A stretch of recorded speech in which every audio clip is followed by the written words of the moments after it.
తొలి విడత పంచాయతీ ఎన్నికల్లో కాంగ్రెస్ దూసుకెళ్తోంది. కాంగ్రెస్ బలపరిచిన సర్పంచ్ అభ్యర్థులు విజయ ఢంకా మోగిస్తున్నారు.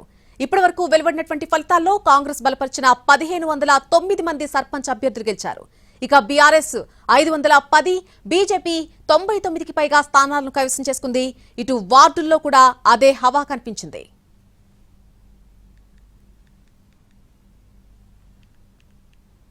తొలి విడత పంచాయతీ ఎన్నికల్లో కాంగ్రెస్ దూసుకెళ్తోంది. కాంగ్రెస్ బలపరిచిన సర్పంచ్ అభ్యర్థులు విజయ ఢంకా మోగిస్తున్నారు. ఇప్పటి వరకు వచ్చినటువంటి ఫలితాలు చూస్తే కాంగ్రెస్ బలపరిచిన 1509 మంది సర్పంచ్ అభ్యర్థులు గెలిచారు. అలాగే బీఆర్ఎస్ పార్టీ నుంచి 510, బీజేపీకి 99కి పైగా స్థానాలను కైవసం చేసుకున్నట్టుగా కనిపిస్తోంది. ఇటు వార్డుల్లో కూడా ఇదే పరిస్థితి కనిపిస్తోంది. ఇదే తరహాలో హవా కనిపిస్తోంది.